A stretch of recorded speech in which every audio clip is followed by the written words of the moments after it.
My beloved brothers and sisters, Mes frères et sœurs bien-aimés, je tiens à dire mon amour et souhaiter la bienvenue à chacun d'entre vous. Je prie pour que notre Père Céleste guide mes pensées, inspire mes paroles, tandis que je m'adresse à vous aujourd'hui. Je vais commencer par une remarque ou deux concernant les merveilleux messages que nous avons entendus ce matin de Sir Allred et de l'évêque Burton concernant le programme d'entraide de l'Église. Comme cela a été dit, c'est l'année du 75e anniversaire de ce programme inspiré qui a béni tant de gens. J'ai eu la bénédiction de connaître personnellement certains de ceux qui ont été à l'origine de cette grande œuvre, des hommes de compassion et de vision. Comme frère Burton et Sir Allred l'ont tous deux mentionné, l'évêque de la paroisse a reçu la responsabilité de prendre soin des personnes dans le besoin qui demeurent dans les limites de sa paroisse. C'est la bénédiction que j'ai eue quand jeune évêque à Salt Lake City. J'ai présidé une paroisse de 1080 membres, dont 84 veuves. Beaucoup de gens avaient besoin d'aide. Comme j'étais reconnaissant pour le programme d'entraide de l'Église et pour l'aide de la Société de secours et des collèges de prêtrise, je déclare que le programme d'entraide de l'Église de Jésus-Christ des Saints des derniers jours est inspiré du Dieu Tout-Puissant. Maintenant, mes frères et sœurs, cette conférence marque la 3e année depuis que j'ai été soutenu comme président de l'Église. Bien sûr, ces années ont été chargées, remplies de nombreux défis, mais aussi de bénédictions innombrables. L'occasion que j'ai eue de consacrer et de reconsacrer des temples fait partie de celles qui sont les plus agréables et les plus sacrées. Et c'est du temple que je désire vous parler aujourd'hui. Au cours de la conférence générale d'octobre 1902, le président de l'Église, Joseph F. Smith, a exprimé dans son discours d'ouverture l'espoir qu'un jour nous aurions des temples qui seraient construits dans différentes parties du monde, là où il serait nécessaire pour la facilité de nos membres. Au cours des 150 premières années qui ont suivi l'organisation de l'Église, de 1130 à 1980, 21 temples ont été construits, dont ceux de Kirtland en Ohio et Nauvoo en Illinois. Comparez cela aux 30 dernières années, au cours desquelles 115 temples ont été construits et consacrés. À l'annonce faite hier de 3 nouveaux temples, s'ajoutent 26 temples en construction ou en phase de préconstruction. Ces chiffres continueront de grandir. L'objectif qu'espérait voir Joseph S. Smith en 1902 est en train de devenir une réalité. Notre désir est de rendre le temple aussi accessible que possible à nos membres. L'un des temples en cours de construction est celui de Manaus, au Brésil. Il y a bien des années, j'ai lu l'histoire d'un groupe de plus de 100 membres, parti de Manaus, situé au cœur de la forêt amazonienne, pour se rendre au temple le plus proche à l'époque, situé à São Paulo, à quelques 4000 kilomètres de leur ville. Ces saints fidèles ont voyagé par bateau pendant 4 jours sur l'Amazone et ses affluents. Après leur voyage sur l'eau, ils sont montés dans des autocars pour encore 3 jours de voyage, sur des routes accidentées, avec très peu à manger et aucun endroit confortable pour dormir. 7 jours et 7 nuits plus tard, ils sont arrivés au peuple de São Paulo, où ils ont accompli des ordonnances de nature éternelle. Le trajet du retour a bien sûr été tout aussi difficile. Toutefois, ils avaient reçu les ordonnances et les bénédictions du temple. Et bien que leurs porte-monnaies fussent vides, Ils étaient eux-mêmes remplis de l'esprit du temple et de reconnaissance pour les bénédictions qu'ils avaient reçues. Aujourd'hui, des années plus tard, nos membres de Manaus se réjouissent de voir leur propre temple prendre forme sur les rives du Rio Negro. Les temples apportent la joie à nos membres fidèles partout où on les construit. Le récit des sacrifices consentis pour recevoir les bénédictions que l'on ne trouve que dans les temples de Dieu ne manque jamais de me toucher et de renouveler ma gratitude à l'égard de ces édifices.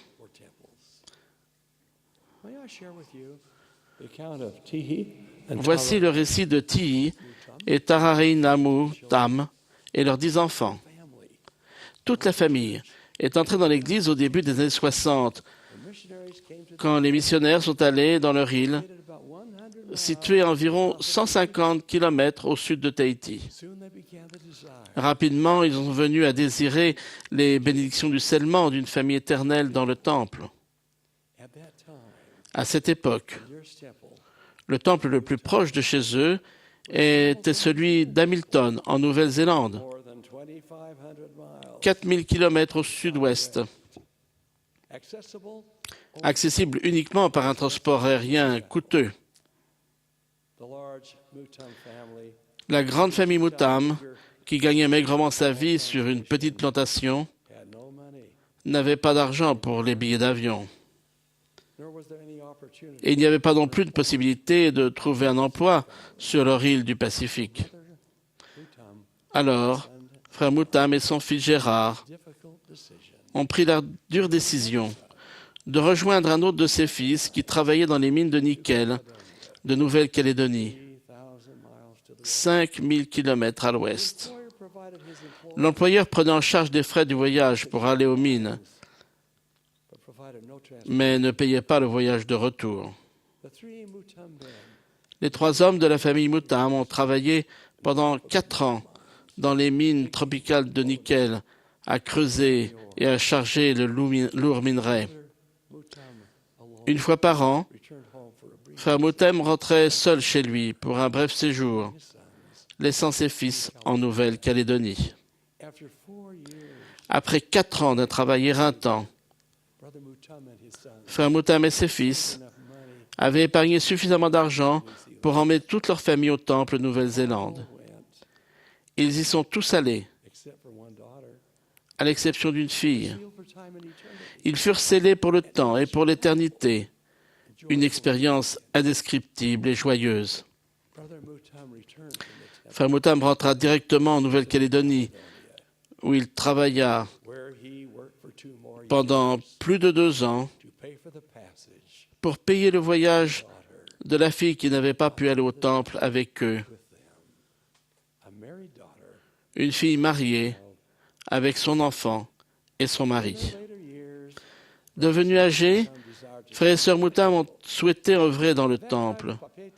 Quand le temple de Papeete a été construit et consacré, ils y ont accompli 2 missions. Mes frères et sœurs, les temples sont plus que de la pierre et du mortier. Ils sont faits de foi et de jeûne. Ils sont construits avec des épreuves et des témoignages. Ils sont sanctifiés par le sacrifice et le service. Le premier temple construit dans notre dispensation fut celui de Kirtland, en Ohio. À l'époque, les saints étaient pauvres et pourtant, le Seigneur leur commanda de construire un temple. Et c'est ce qu'ils firent. Heber C. Kimball écrit à propos de cette expérience. Seul le Seigneur connaît les scènes de pauvreté, de tribulation et de détresse par lesquelles nous sommes passés pour accomplir cela. Fin de citation. Puis, après tout ce qui avait été soigneusement achevé, les saints furent forcés de quitter l'Ohio et leur temple bien-aimé. Ils finirent par trouver refuge, bien que temporairement, sur les rives du Mississippi, dans l'État d'Illinois. Ils appelèrent leur colonie Nauvoo. et étant disposés à donner une fois encore tout ce qu'ils avaient, leur foi étant demeurée intacte, ils construisirent un autre temple à leur Dieu. Cependant, les persécutions firent de nouveaux rages, et à peine le temple nouveau était-il achevé, qu'ils étaient chassés une fois de plus de chez eux, et partaient chercher refuge dans un endroit désert dont personne d'autre ne voulait. Le combat et le sacrifice reprirent pendant les 40 ans qu'ils travaillèrent pour ériger le temple de Salt Lake City, qui se dresse majestueusement sur le pâté de maison juste au sud du centre de conférence dans lequel nous sommes aujourd'hui. Il a toujours fallu un certain degré de sacrifice pour construire un temple et le fréquenter. On ne compte plus ceux qui ont travaillé opiniâtrement afin d'obtenir pour eux-mêmes et pour leurs familles les bénédictions que l'on trouve dans les temples de Dieu. Pourquoi est-ce que tant de personnes sont disposées à donner autant pour recevoir les bénédictions du temple? Les personnes qui comprennent les bénédictions éternelles qui proviennent du temple savent qu'aucun sacrifice n'est trop grand, aucun prix n'est trop élevé, aucun effort n'est trop pénible pour recevoir ces bénédictions. Il n'y a jamais trop de kilomètres à parcourir, trop d'obstacles à vaincre, ni trop d'inconfort à endurer.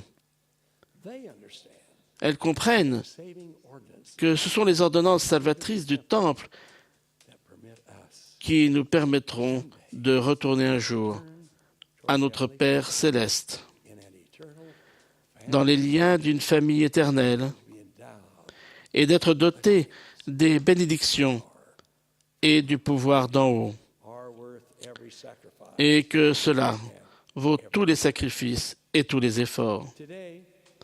Aujourd'hui, la plupart d'entre nous n'ont pas à subir de grandes épreuves pour se rendre au temple. 80% des membres de l'Église d'aujourd'hui vivent à moins de 300 km d'un temple, et pour la plupart, la distance est encore plus courte. Si vous êtes allé au temple pour vous-même, et si vous vivez à une distance relativement proche d'un temple, votre sacrifice sera peut-être de mettre de côté du temps dans votre vie affairée pour vous y rendre régulièrement. Il y a beaucoup à mettre de côté, il y a beaucoup à faire dans nos temples pour les personnes qui attendent au-delà du voile. En faisant les annonces pour elles, nous comprenons que nous accomplissons ce qu'elles ne peuvent pas faire pour elles-mêmes. Joseph F. Smith a affirmé dans une déclaration, je cite, « Grâce aux efforts que nous faisons en leur faveur, les chaînes de leur servitude tomberont et les ténèbres qui les entourent se dissiperont, afin que la lumière brille pour eux, qu'ils apprennent dans le monde des esprits l'œuvre qui a été accomplie pour eux par leurs descendants ici-bas, et qu'ils se réjouissent avec vous de ces devoirs que vous avez accomplis. » Fin de citation. Mes frères et sœurs, cette œuvre, c'est à nous de la faire. Dans ma propre famille, certaines des expériences les plus sacrées et les plus précieuses sont celles de ces moments où nous nous réunissons ensemble au temple pour accomplir des ordonnances de scellement pour nos ancêtres décédés.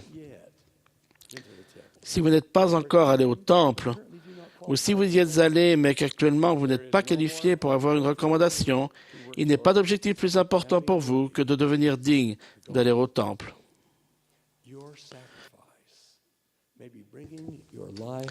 Votre sacrifice peut consister à mettre votre vie en accord avec ce qui est requis pour recevoir une recommandation, peut-être en abandonnant de vieilles habitudes qui vous disqualifient. Ce peut être la foi et la discipline de payer votre dîme. Quoi qu'il faille faire, qualifiez-vous pour entrer dans le temple de Dieu. Obtenez une recommandation à l'usage du temple et considérez-la comme un bien précieux, parce que c'est ce qu'elle est. Tant que vous n'êtes pas allé dans la maison du Seigneur et n'avez pas reçu les bénédictions qui vous y attendent, vous n'avez pas reçu tout ce que l'Église a à offrir. Les bénédictions les plus importantes, les bénédictions suprêmes réservées aux membres de l'Église, sont celles que nous recevons dans les temples de Dieu. Maintenant, mes jeunes amis, qui êtes en pleine adolescence, ayez toujours le temple en vue. Ne faites rien qui vous interdise d'y entrer et de prendre part aux bénédictions sacrées éternelles qu'on y trouve. Je félicite ceux d'entre vous qui déjà vont régulièrement au temple pour accomplir des baptêmes pour les morts, vous levant de bonne heure afin de faire ces baptêmes avant que l'école commence. Je ne connais pas de meilleur moyen de démarrer une journée. Parents qui avaient de jeunes enfants, je vais vous citer le conseil avisé du président Kimball. Il a dit, « Ce serait une bonne chose si les parents mettaient dans toutes les chambres de leur maison la photo d'un temple, afin que leurs enfants, depuis le plus jeune âge, puissent les voir chaque jour, jusqu'au moment où cela fera partie de leur vie. Quand ils auront l'âge de prendre la décision très importante d'aller au temple, cette décision sera déjà prise. » Fin de citation. À la primaire, les enfants chantent « Oh, j'aime voir le temple. Un jour j'y entrerai. Je promettrai au Père d'obéir et d'aider. » Je vous supplie d'enseigner l'importance du temple à vos enfants. Le monde est un endroit dans lequel il peut être éprouvant et difficile de vivre. Nous sommes souvent entourés de choses qui nous tirent vers le bas. En allant, vous et moi, dans les saintes maisons de Dieu, et en nous souvenant des alliances que nous y contractons, nous sommes davantage capables de supporter toutes les épreuves et de surmonter toutes les tentations. Dans ces sanctuaires, nous trouvons la paix. Nous sommes ressourcés et fortifiés. Maintenant, mes frères et sœurs, j'aimerais parler encore d'un temple avant de terminer. Dans un avenir pas si lointain, quand de nouveaux temples prendront forme de par le monde, l'un d'entre eux s'élèvera dans une ville qui est née il y a plus de 2500 ans. Je veux parler du temple en construction à Rome. Chaque temple est une maison de Dieu remplissant les mêmes fonctions et avec les mêmes bénédictions et des ordonnances identiques. Le temple de Rome, à la différence des autres, est construit sur l'un des hauts lieux historiques du monde, une ville où les anciens apôtres, Pierre et Paul, ont prêché l'évangile du Christ et où tous deux sont morts en martyrs. En octobre dernier, quand nous nous sommes rassemblés dans un lieu verdoyant du quartier nord-est de Rome, j'ai eu l'occasion de faire la prière de consécration avant l'inauguration des travaux. Je me suis senti poussé à demander au sénateur Lucio Malan et au maire adjoint de Rome, Giuseppe Ciardi, d'être parmi les premiers à donner le premier coup de pelle. Chacun d'eux avait pris part à la décision de nous permettre de construire un temple dans leur ville.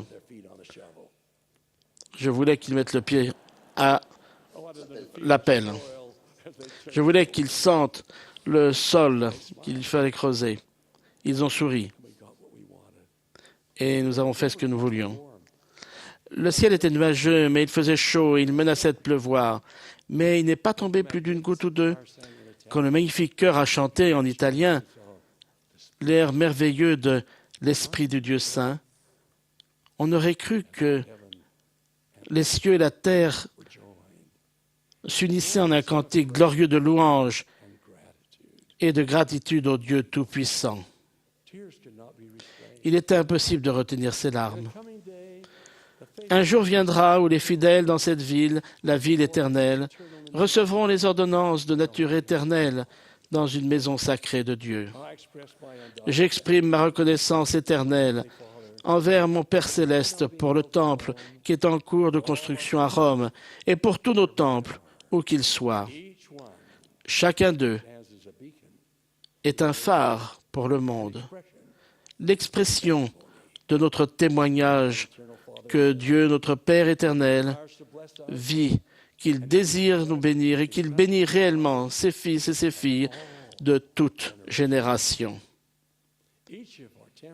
Chacun de nos temples est l'expression de notre témoignage que la vie au-delà de la tombe est aussi réelle et aussi certaine que la vie ici-bas.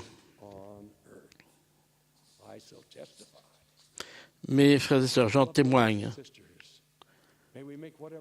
Puissions-nous faire tous les sacrifices nécessaires pour aller au temple et avoir l'esprit du temple dans notre cœur et dans notre foyer. Puissions-nous suivre les pas de notre Seigneur et Sauveur Jésus-Christ, qui a fait le sacrifice suprême pour nous, afin que nous puissions avoir la vie éternelle et l'exaltation dans le royaume de notre Père céleste. C'est là ma prière sincère, et je l'offre au nom de Jésus-Christ, notre Sauveur, le Seigneur. Amen.